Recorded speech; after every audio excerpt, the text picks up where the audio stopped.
Shalom. येशू ख्रिस्ताच्या जीवनाविषयी एक series आपण सुरू केलेली आहे आणि येशू ख्रिस्ताच्या जन्माच्या आधीपासून योहान जो बप्तिस्मा देणारा आहे त्याच्या जन्मापासून आणि येशू ख्रिस्ताचा जन्म, येशू ख्रिस्ताचे बप्तिस्मा, येशू ख्रिस्ताची सेवकाई आणि येशू ख्रिस्ताचं क्रुसावरचं जाणं आणि येशू ख्रिस्ताचं तिसऱ्या दिवशी जीव पुन्हा एकदा पुनरुत्थान होणं, येशू ख्रिस्ताचं स्वर्गारोहण, या सगळ्या गोष्टी आपण या येशू ख्रिस्ताच्या जीवनाच्या या सिरीजमध्ये बघणार आहोत, डिटेलमध्ये बघणार आहोत. आणि ही जी सिरीज आहे ही जे 4 शुभवर्तमान आहेत, मत्तय, मार्क, लूक, कृत शुभवर्तमान आणि योहान, या 4 वर्तमानामधून जे क्रमवार ज्या गोष्टी घडलेल्या आहेत त्या गोष्टी आम्ही तशाच क्रमवार रीतीने आपल्यासमोर घेऊन येण्याचा प्रयत्न करत आहोत. आणि येशू ख्रिस्ताचं जीवन एक अद्भुत जीवन होतं. येशू ख्रिस्ताचं जीवन हे जीवन बदलणारं जीवन होतं. येशू ख्रिस्ताचं जीवन हे अनंत काळाच्या जीवनाकडे घेऊन जाणारं जीवन होतं. आणि ज्यांनी पण येशू ख्रिस्ताच्या जीवनाविषयी ऐकलं, प्रियांनो, त्यांचं भविष्य, त्यांचं जीवन आणि त्यांचा स्वभाव बदलला. हे पवित्र शास्त्रामध्ये खूप साऱ्या उदाहरणावरनं आपण बघितलेलं आहे. म्हणून आम्ही ही सिरीज सुरू केलेली आहे की ज्याच्या अंतर्गत जो येशू ख्रिस्त लवकरच येणार आहे आणि तो आता उशीर करणार नाही, त्या येशू ख्रिस्ताला बघण्यासाठी, भेटण्यासाठी जर त्याची मंडळी तयार होत आहे तर ती मंडळी येशू ख्रिस्तासारखी कशी असली पाहिजे आणि जो आमचा वर आहे, ज्याच्याबरोबर आमचं लग्न होणार आहे, तो येशू ख्रिस्त कसा आहे हे जाणून घेण्यासाठी, डिटेलमध्ये जाणून घेण्यासाठी आम्ही ही सिरीज सुरू केलेली आहे. आणि खरोखर असा अभिप्राय मिळत आहे, असा लोकांकडनं आम्हाला कळत आहे की या वचनाद्वारे लोकांच्या जीवनामध्ये खूप सारं परिवर्तन होत आहे. आणि असा लोकांचा एक अभिप्राय आहे की या गोष्टी आम्ही कधी ऐकल्या नव्हत्या, कारण त्यातनं जे प्रकटीकरण परमेश्वर आम्हाला देत आहे, प्रियांनो, ते अद्भुत आहे. आणि म्हणून या ज्या सिरीज आहेत यांना ऐका, बायबलमधून त्याचे जे रेफरन्सेस आहेत ते चेक करा आणि तुम्हाला कळेल खरंच येशू ख्रिस्ताचं जीवन किती अद्भुत होतं, ज्याच्यावर आम्ही विश्वास ठेवला, ज्याच्या मागे आम्ही चालत आहोत, ज्याचा आज आम्ही येण्याचा आम्ही वाट बघत आहोत. तो परमेश्वर किती अद्भुत आहे आणि त्या परमेश्वराने जे स्वर्ग आमच्यासाठी बनवलेला आहे तो किती अद्भुत असेल आणि त्याच्याबरोबर सार्वकालिकासाठी राहणं सुद्धा किती अद्भुत असेल. तर प्रियांनो, आम्ही बघितलं की योहान बप्तिस्मा देणाऱ्याचा जन्म झाला, येशू ख्रिस्ताचा जन्म झाला. येशू ख्रिस्ताला येशू ख्रिस्ताच्या जन्माचा जी सुवार्ता आहे ती मेंढपाळांना सांगण्यात आली. आणि आज आपण बघणार आहोत की येशू ख्रिस्ताचं मंदिरामध्ये समर्पण, येशू ख्रिस्ताचं शिमोन हा जो व्यक्ती होता त्याचं येशू ख्रिस्ताला भेटणं, आणि जी हन्ना नावाची स्त्री होती तीसुद्धा येशू ख्रिस्ताला भेटते. आज आम्ही या 3 गोष्टीविषयी ऐकणार आहोत आणि त्याविषयी ऐकताना आमच्या जीवनाविषयी परमेश्वर आज त्या वचनाद्वारे काय सांगणार आहे आम्ही ते पण बघणार आहोत. तो पहिल्यांदा आपण बघणार आहोत मंदिरात येशूचं समर्पण. आणि मग लोककृत शुभवर्तमानाच्या 2ऱ्या अध्यायाचं 21वं वचन एक सांगतं. ज्यांच्याकडे पण आज बायबल आहेत, प्लीज आपली बायबल उघडा आणि जे आज आपण वचन ऐकणार आहोत ते वचन बायबलमध्ये बघा, वाचा. कारण जेव्हा आपण वचन ऐकताना जेव्हा बायबल बघतो तेव्हा ती वचनं खूप चांगल्या प्रकारे आमच्या मनामध्ये आठवणीत राहतात. तर लोककृत शुभवर्तमानाच्या 2ऱ्या अध्यायाचं 21वं वचन जिथे आम्ही आज बघणार आहोत, मंदिरात येशूचं समर्पण होतं. तर इथे 8वा दिवस म्हणजे सुन्नतेचा दिवस आल्यावर त्याचे नाव येशू ठेवण्यात आले. हे उदरात संभवण्यापूर्वीच देवदूताने ठेविले होते. इथे आपण काही गोष्टी बघणार आहोत. इथे 3 गोष्टी बघणार आहोत की 8व्या दिवशी येशू ख्रिस्ताची सुन्नता होते. दुसरी गोष्ट ही बघणार आहोत की त्याचं नाव येशू ठेवण्यात आलं आणि त्याचं नाव येशू त्याच्या जन्मण्याच्या आधीपासूनच ठेवण्यात आलं होतं, तेच नाव त्याचं येशू ठेवण्यात आलं. तर पहिली गोष्ट आपण बघणार आहोत, येशू ख्रिस्ताची सुद्धा सुनता झाली. देवांचा देव, राजांचा राजा, सृष्टीचा निर्माण करता जेव्हा या जगामध्ये मानव रूपामध्ये आला प्रियांनो, त्या ख्रिस्ताची, त्या येशू ख्रिस्ताची सुद्धा सुनता झाली. कारण येशूसाठी प्रत्येक धार्मिकता पुरी करणं हे त्याच्यासाठी आवश्यक होतं. आणि म्हणून लेवीय या लेवीच्या पुस्तकातलं 12व्या अध्यायातलं 3रं वचनामध्ये लिहिलेलं आहे की धार्मिकता काय आहे, तर म्हणजे व्यवस्था काय आहे किंवा नियमशास्त्र काय सांगतं. 12व्या वचनाचं लेवीचं 3रं वचन हे सांगतं, 8व्या दिवशी त्या मुलाची सुनता करावी. हे इस्रायली लोकांसाठी परमेश्वराने दिलेले नियम होते. आणि त्या नियमांतर्गत जेव्हा मुलगा 8 दिवसाचा होईल तेव्हा त्याची मंदिरात जाऊन सुनता करावी, हा नियम होता. आणि येशू ख्रिस्त जेव्हा 8 दिवसाचा झाला तेव्हा लिहिलेलं आहे की येशू ख्रिस्ताची पण सुनता झाली. आपण थोडंसं सुनतेविषयी यासाठी डिटेलमध्ये बघूया की सुनता कधीपासून सुरू झाली. हे जे सुनतेचं जे रूढी किंवा परंपरा होती ती कधीपासून सुरू झाली, तर आपल्याला ही जी सुनता आहे ही अब्राहमाकडे घेऊन जाते. आणि अब्राहमाबरोबर जेव्हा परमेश्वराने करार केला, अब्राहमाला जेव्हा परमेश्वराने सांगितलं तर की तू राष्ट्रांचा पिता होशील, तुझ्याद्वारे राजे उत्पन्न होतील, त्यावेळेस जे परमेश्वरामध्ये आणि अब्राहमामध्ये करार झाला, एक वचननामा झाला. आणि मग अब्राहमाला सुद्धा त्या कराराचा एक भाग बनवण्यासाठी परमेश्वराने अब्राहमाला काही करायला सांगितलं. आणि ते हे होतं उत्पत्तीच्या 17व्या अध्यायाची काही वचनं आपण बघणार आहोत. उत्पत्ती 17:10 आपण वाचूया, जिथे परमेश्वर अब्राहमाला काही गोष्टी सांगतो करायला. आणि मग इथे लिहिलेलं आहे उत्पत्ती 10व्या अध्यायाचं 17व्या अध्यायाचं 10 आपण वचनं बघणार आहोत. इथे लिहिलेलं आहे, माझ्यामध्ये आणि तू व तुझ्या पश्चात तुझी संतती यांच्यामध्ये स्थापिलेला माझा करार जो तुम्ही पाळवायचा तो हा, तुमच्यातील प्रत्येक मुलाची सुनता व्हावी. परमेश्वर यहोवा अब्राहमाला येऊन सांगत आहे, अब्राहमा, माझ्यामध्ये आणि तुझ्यामध्ये आणि तुझ्या पश्चात जे पण पिढ्या येतील त्यांच्यामध्ये आणि माझ्यामध्ये एक करार तुम्हाला पाळवायचा आहे.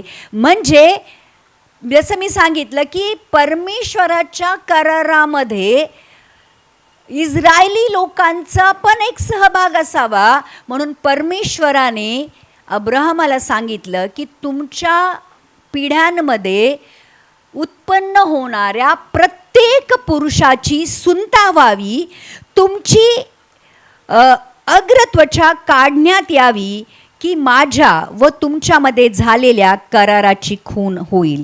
ही गुप्त सगळ्यांच्या समोर ही खून दिसण्यात येणार नाही, परंतु ही तुमची आणि माझ्यामध्ये, फक्त परमेश्वरामध्ये आणि इस्रायली लोकांमध्ये ही एक खून असेल, जो करार परमेश्वराबरोबर केलेला आहे त्याची, की पिढ्यानपिढ्या प्रत्येक पुरुष 8 दिवसाचा झाला की त्याची सुनता व्हावी, मग तो तुमच्या घरी जन्मलेला असो अथवा तुमच्या बीजाचा नसलेला, परक्यांपासून पैका देऊन घेतलेला असो. म्हणजे परमेश्वर त्याला सांगतो की भले फक्त इस्रायली लोकच नाही, परंतु तुमच्या घरामध्ये उत्पन्न झालेला प्रत्येक पुरुष, भले तुम्ही परक्यांना म्हणजे तुमचे सेवक असतील, तुमचे दास असतील, त्यांची सुद्धा सुनता करण्यात यावी. लिहिलेलं आहे पुढे, तुझ्या घरी जन्मल्यांची व तू पैका देऊन घेतलेल्यांची सुनता अवश्य व्हावी. म्हणजे ज्या कराराची खून तुमच्या देहात केलेली आहे तो माझा करार निरंतर राहील. आता ही जी सुनता होती, ही जी ही अग्रत्वचा काढण्यात येणार होती, ही बेसिकली प्रियांनो देहामध्ये केलेली सुनता होती. आणि परमेश्वराने फक्त इस्रायली लोकांनाच नाही, परंतु इस्रायली लोकांबरोबर जे दास होते, दासी होते, जे परके लोक होते, त्यांनाही सांगितलं होतं की त्यांचीही सुनता व्हावी. कोणाची सुनता झाली नाही म्हणजे पुरुषाची अग्रत्वचा काढण्यात आली नाही, तर त्याचा स्वजनातून उच्छेद व्हावा, त्याने माझा करार मोडीला आहे. तो पहिली गोष्ट ही होती, सुनता म्हणजे परमेश्वर आणि इस्रायली लोक आणि इस्रायली लोकांमध्ये जे त्यांच्याबरोबर काम करणारे आहेत, त्यांच्याबरोबर राहणारे लोक आहेत, त्या प्रत्येकाची सुनता व्हावी, अग्रत्वचा काढण्यात यावी. म्हणजे ती सुनता जी आहे ती अग्रत्वच्या परमेश्वरासाठी देण्यात यावी, काढण्यात यावी आणि ती सुनता देहामध्ये असावी. आणि ही जी सुनता आहे हे परमेश्वराची अब्राहमाबरोबर आणि त्याच्या मागे येणाऱ्या सगळ्या पिढ्यांबरोबर करार होता. प्रियांनो, इथे लिहिलेलं आहे की परक्या लोकांना पण परमेश्वराने त्या करारामध्ये सामील केलेलं होतं. म्हणजे अब्राहम हा फक्त इस्रायली लोकांचाच नाही, परंतु पुढे येणारे जे परके लोक होते आमच्यासारखे, त्या परक्यांचा सुद्धा तो पिता झाला. जेव्हा येशू ख्रिस्तावर आमच्यासारख्या लोकांनी, जे इस्रायली नव्हते, जे यहुदी नव्हते, जेव्हा त्या लोकांनी येशू ख्रिस्तावर विश्वास ठेवला आणि येशू ख्रिस्त अब्राहमाच्या वंशामधून आलेला होता आणि अब्राहमाच्या वंशामधून आला म्हणून येशू ख्रिस्ताची सुनता झाली होती. आणि जेव्हा आम्ही येशू ख्रिस्तावर विश्वास ठेवतो तेव्हा आम्ही अब्राहमची संतान बनतो, तेव्हा आम्ही अब्राहमचे पुत्र बनतो. म्हणून प्रियांनो, हे जो करार आहे हा त्यावेळेस सुद्धा देवाने सांगितलं होतं की फक्त इस्रायली लोकांसाठी नाही आहे प्रियांनो, परंतु ही जी सुनता आहे ही परक्या लोकांसाठी सुद्धा होती. म्हणजे पुढे जाऊन फक्त येशू ख्रिस्त हा इस्रायली आणि यहुदी लोकांसाठीच नाही, परंतु परकीयांसाठी, अन्य जातीसाठी सुद्धा आलेला आहे, हे त्यातून देवाला सांगायचं होतं. आणि मग जितक्या पण लोकांनी येशू ख्रिस्तावर विश्वास ठेवला, नवीन करारामध्ये त्यांनी स्वतःच्या हृदयाची सुनता केली. लक्षात ठेवा, इथे देहामध्ये सुनता होती, देहाच्या अग्रत्वचा काढण्यात आली होती बेसिकली, परंतु नवीन करारामध्ये जितक्या पण लोकांनी येशूवर विश्वास ठेवला, नव्या करारामध्ये असं लिहिलेलं आहे की तुम्ही तुमच्या हृदयाची सुनता करा. म्हणजे हृदयामधली जी पाप आहेत, हृदयामध्ये जी घाण आहे ती काढून टाका. म्हणजे तुम्ही येशू ख्रिस्तावर विश्वास ठेवून अब्राहमाच्या वंशावळीमध्ये तुमचं नाव लिहिलं जाईल. तर ही एक खूप मोठी प्रकटीकरण आहे प्रियांनो आमच्यासाठी की येशू ख्रिस्तामुळे आम्हाला अब्राहमाच्या पुत्र बनण्याचा किंवा अब्राहमाची संतान बनण्याचा अधिकार मिळाला. आणि आमच्यासाठी आज जी सुनता आहे, मग ती स्त्री असू दे पुरुष असू दे, त्यांची सुनता ही आहे की त्यांनी हृदयाची सुनता करावी, म्हणजे हृदय साफ करावं. तर प्रियांनो, एक गोष्ट लक्षात घ्या की येशूची सुद्धा सुनता झाली. आमेन. तर ही खूप मोठी गोष्ट आहे. आणि त्यांनी स्वर्गदूतांनी जसं सांगितलं होतं, मरियेला पण सांगितलं होतं की तुझ्याद्वारे जो पुत्र जन्मेल त्याचं नाव तू येशू ठेव. योसेफाला पण परमेश्वराने सांगितलं की बघ, मरिया पवित्र आत्माद्वारे गर्भवती आहे, तिला घरी आणण्यासाठी अनाकानी करू नको, तिला आपल्या घरी घेऊन येऊ, तिच्याद्वारे जो पुत्र जन्मेल त्याचं नाव तू येशू ठेव. म्हणजे येशू ख्रिस्त जन्मण्याच्या आधीच त्याचं नाव येशू ठेवलं होतं. आणि म्हणून जेव्हा त्याची सुनता झाली, येशू ख्रिस्ताची 8व्या दिवशी जेव्हा सुनता झाली, तेव्हा असं लिहिलेलं आहे की 8व्या दिवशी सुनतेचा दिवस आल्यावर त्याचे नाव येशू ठेवण्यात आले. हे तो उदरात संभवण्यापूर्वीच देवदूताने ठेवले होते. देवदूताने ऑलरेडी त्या मुलाचं नाव जे मरियेच्या पोटी जन्मणार होतं काय ठेवायचं हे सांगितलं होतं. आणि मग त्या दिवशी येशू ख्रिस्ताचं नाव येशू ठेवण्यात आलं, ज्याचा अर्थ होतो पापांपासून तारणारा परमेश्वराचा पुत्र या जगामध्ये आलेला आहे. आणि आता आपण पुढे बघूया. लूककृत शुभवर्तमानाच्या 2ऱ्या अध्यायाचं 22वं वचन हे सांगतं की मंदिरामध्ये आता येशूचं समर्पण होतं. पुढे मोशेच्या नियमशास्त्राप्रमाणे त्यांचे शुद्धीकरणाचे दिवस आल्यावर भरल्यावर ते त्याला वर यरुशलेमास घेऊन आले, ते यासाठी की त्याचे प्रभूला समर्पण करावे. आता इथे लिहिलेलं आहे की मोशेच्या नियमशास्त्राप्रमाणे त्यांचे शुद्धीकरणाचे दिवस. इथे शुद्धीकरणाचे दिवस असं होतं की लेवीच्या ज्या पुस्तकामध्ये परमेश्वराने इस्रायली लोकांना जे नियम दिले होते त्याच्यामध्ये असं होतं की मुलाचा जन्म झाल्यानंतर 40व्या दिवशी स्त्री शुद्ध व्हायची, आणि मुलीचा जर जन्म झाला तर 80व्या दिवशी ती स्त्री शुद्ध म्हणून जसं ऋतीमती झाल्यानंतर, पाळी आल्यानंतर स्त्रीला 7 दिवस वेगळं ठेवण्यात यायचं. तसंच जेव्हा तिची डिलेवरी व्हायची, जेव्हा तिची प्रसूती व्हायची, त्यावेळेस 40 दिवस मुलगा झाल्यानंतर आणि 80 दिवस मुलगी झाल्यानंतर तिच्या शुद्धीकरणाच्या दिवसासाठी ठेवलेले असायचे. आणि जेव्हा मरियेचे 40 दिवस पूर्ण झाले शुद्धीकरणाचे, तेव्हा लिहिलेलं आहे की शुद्धीकरणाचे दिवस भरल्यावर ते त्याला वर यरुशलेमास घेऊन आले, ते अशासाठी की त्याचे प्रभूला समर्पण करावे. प्रियांनो, प्रभूंचा प्रभू, देवांचा देव येशू ख्रिस्त त्याचा पुत्र, त्याचं सुद्धा समर्पण मंदिरात झालं आणि त्यालासुद्धा यरुशलेमाच्या मंदिरामध्ये घेऊन आले. म्हणजे प्रत्येक प्रथम जन्मलेला नर प्रभूसाठी पवित्र म्हटला जावे, असे जे प्रभूच्या नियमशास्त्रामध्ये लिहिले आहे त्याप्रमाणे व्हावे. जुन्या कराराप्रमाणे अशी व्यवस्था होती, असं नियम होता की जो पहिला म्हणजे कुटुंबामध्ये जन्मलेला पहिला मुलगा, प्रत्येक कुटुंबामध्ये जन्मलेला जो पहिला मुलगा आहे तो देवासाठी अर्पण करण्यात येत असे. जसं बलिदानासाठी पहिला जो कोकरा असायचा त्याला अर्पण केलं जायचं, तसंच प्रियांनो प्रत्येक प्रथम जन्मलेला नर हा प्रभूसाठी पवित्र म्हटला जावा म्हणून नियमशास्त्राप्रमाणे त्याचं मंदिरामध्ये अर्पण व्हायचं. आणि येशू ख्रिस्त हा मरियेचा कितवा पुत्र होता? प्रथम पुत्र होता, बरोबर. तर म्हणून मरियेचा तो पहिला पुत्र होता, म्हणून त्याचे सुद्धा मंदिरामध्ये अर्पण करण्यासाठी त्याला यरुशलेमाच्या मंदिरामध्ये घेऊन आले. आणि प्रियांनो, नियमशास्त्राप्रमाणे हा जो शब्द आहे हा लूककृत शुभवर्तमानामध्ये 5 वेळेला आलेला आहे. आणि जसं येशू ख्रिस्ताबद्दल लिहिलेलं होतं की येशू ख्रिस्त या जगामध्ये आल्यानंतर काय काय होईल, त्या सगळ्या गोष्टी तशाच होत होत्या. आणि मग इथे सगळं लिहिलेलं आहे की नियमशास्त्रामध्ये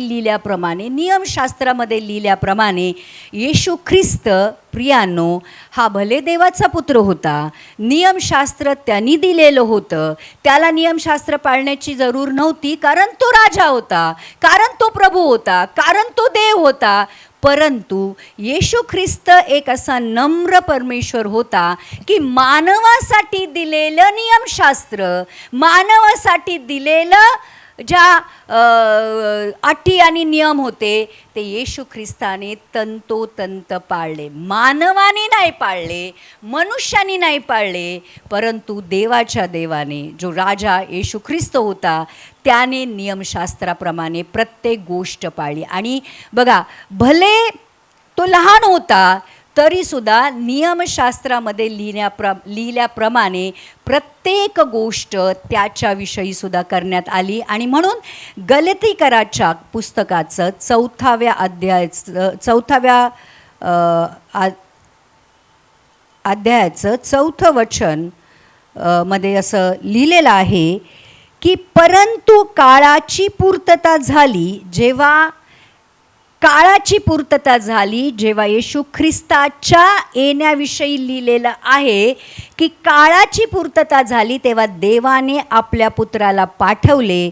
तो स्त्रीपासून जन्मलेला, नियमशास्त्राधीन असा जन्मलेला असा होता. बघा, गलतीकराच्या 4व्या अध्यायाचं 4थं वचन हे सांगतं, काळाची पूर्तता जेव्हा झाली, समय जेव्हा पूर्ण झाला, तेव्हा पित्याने आपल्या पुत्राला या जगामध्ये पाठवलं आणि तो स्त्रीपासून जन्मलेला होता. म्हणजे येशू ख्रिस्तचा पिता पवित्र आत्मा होता आणि मरिया त्याची आई होती आणि हा नियमशास्त्राधीन असा जन्मलेला होता.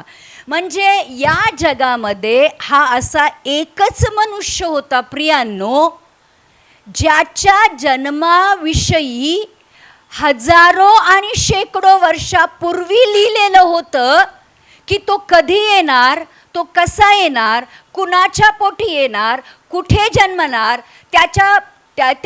त्याच्याविषयी, त्याच्या जीवनाविषयी प्रत्येक गोष्ट नियमशास्त्रामध्ये लिहिलेली होती. आणि येशू ख्रिस्ताने ती प्रत्येक गोष्ट तंतोतंत पूर्ण केली. म्हणून प्रत्येक ठिकाणी जिथे पण येशू ख्रिस्ताचा उल्लेख आलेला आहे, त्यांनी जे काय केलं ते नियमशास्त्राधीन होऊन केलं.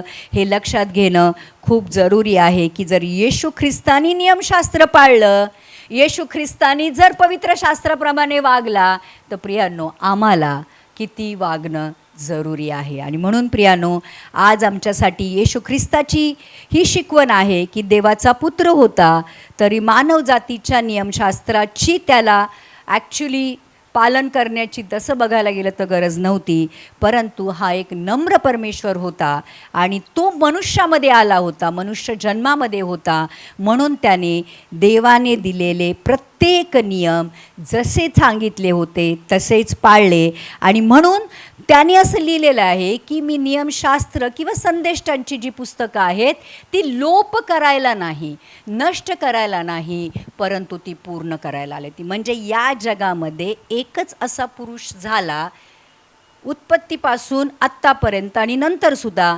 ज्याने नियमशास्त्र पूर्णपणे पाळलं.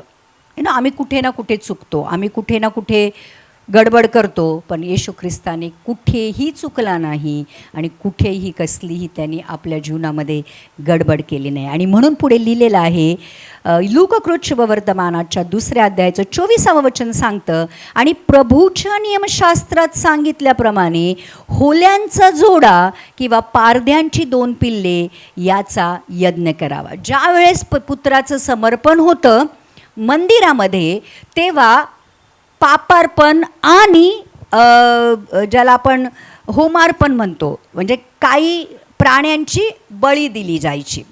तर ज्याची जशी ऐपत होती तसं ते लोक आपापल्या ऐपतीप्रमाणे पापार्पण किंवा होमार्पण करायचे.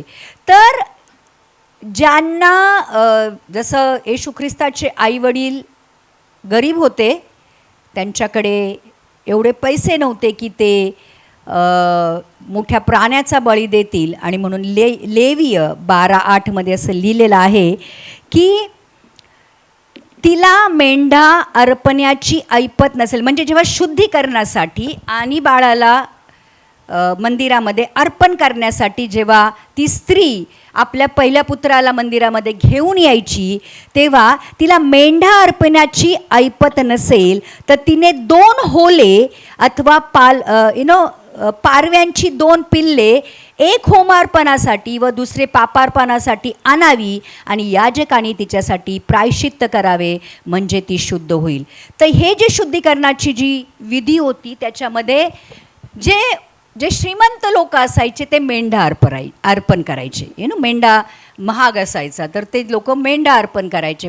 परंतु जे गरीब लोक होते ते हे जे 2 पक्षी होते, होल्यांचा जोडा आणि पारव्यांची 2 पिल्लं, कबुतराची 2 पिल्लं आणि पारव्यांचा जोडा, ज्यांच्याकडे पैसे नाही आहेत ते लोक अर्पण करायचे. म्हणजे जेव्हा येशू ख्रिस्ताचं अर्पण मंदिरामध्ये झालं, मरियेचं शुद्धीकरण झालं आणि जे होमार्पण आणि पापार्पण व्हायचं होतं, तेव्हा त्यांच्याकडे मेंढ्यांचं अर्पण करायचे पैसे नव्हते. म्हणजे याचा अर्थ असा होता की आमचा राजा, आमचा प्रभू, आमचा येशू ख्रिस्त यरुशलेममधल्या कुठल्या राजवाड्यामध्ये कुठल्या राजाच्या पोटी जन्माला नाही आला, परंतु एका गरीब परिवारामध्ये त्याने जन्म घेतला. म्हणजे आमचा राजा किती नम्र आहे हे आम्हाला कळतं. आणि म्हणून आज जरी आम्ही गरीब असू, पैशाने गरीब असू, आम्ही मनाने गरीब असू, दीन असू, जसं पण आज आम्ही असू, प्रियांनो, परमेश्वराला आमची जी परिस्थिती आहे ती पूर्णपणे माहिती आहे. कारण तो श्रीमंत लोकांमध्ये जेव्हा लोक वावरतात किंवा जेव्हा श्रीमंत असतात तेव्हा त्यांना गरिबी माहीत नसते. त्यांना गरिबांची परिस्थिती माहीत नसते. गरीब कुठल्या कुठल्या स्थितीतनं जातो, कुठल्या वाईट परिस्थितीनं जातो, श्रीमंत लोकांना माहीत नसतं. पण जो गरीब परिवारात जन्मतो त्याला त्या गरीब परिवाराची जी दुःख आहेत, त्रास आहेत, संकट आहेत, प्रॉब्लेम आहेत, सगळं माहिती असतं. आणि म्हणून आमचा प्रभू, आमचा येशू एका गरीब परिवारात जन्मला, हे सुद्धा समजणं खूप जरुरी आहे. कारण प्रियांनो, येशू ख्रिस्त हा नम्र होता. त्याला चॉईस होती, त्याला एक प्रकारे निवड करण्याचा अधिकार होता की जेव्हा तो स्वर्गातनं या जगामध्ये जन्म घेण्यासाठी कुणाच्या उदरातनं त्यांनी जन्म घ्यावा, कुठल्या परिवारातून त्यांनी जन्म घ्यावा, हे त्याच्याकडे निवड करण्याचा अधिकार होता. बघा, मला एक गोष्ट सांगा, जो स्वर्गामध्ये राहतो, ज्याच्याद्वारे स्वर्ग आणि पृथ्वीचं निर्मिती झाली, आता त्याला ज्याच्याकडे अगणित स्वर्गदूत आहेत, अगणित, म्हणजे आपण त्याची गिनती करू शकत नाही, एवढे स्वर्गदूत त्या परमेश्वराच्या सेवेसाठी उभे आहेत. असा परमेश्वर स्वर्गातनं आता जो देव आहे तो मनुष्य रूपामध्ये या जगामध्ये येणार आहे. आता मला सांगा, जो स्वर्गात राहतो, आता आम्ही स्वर्ग बघितला नाही की स्वर्ग किती, इथं आपण फक्त ऐकलंय की जिथे सोन्याचे रस्ते आहेत, पाण्याच्या नद्या वाहतात, जीवनाचे फळांची झाडं आहेत, आपण एवढंच ऐकलेलं आहे, म्हणजे आपण बघितलेलं नाही आहे स्वर्ग. आज त्या स्वर्गामधनं जेव्हा परमेश्वर या पृथ्वीवर येतो आणि कुठे जन्म घेतो, एका गरीब परिवारामध्ये. बरं सांगा, जिथे त्याला आता कष्ट करून जगायचं होतं, आपल्या वडिलांचं पुढे जाऊन त्याला सुतारकामाचं काम करायचं होतं. म्हणजे येशू ख्रिस्ताचा हा स्वभाव पण ऐकून घ्या प्रियांनो, बघून घ्या की तो नम्र होता. आज आम्हाला जर येशू ख्रिस्ताच्या मागे चालायचं आहे तर आम्हाला काय झालं पाहिजे? आणि आपल्या गरिबीला लाजू नका, आणि जरी श्रीमंती आली तरीसुद्धा माजू नका. नम्र रहा शेवटपर्यंत, कारण आमचा परमेश्वर नम्र.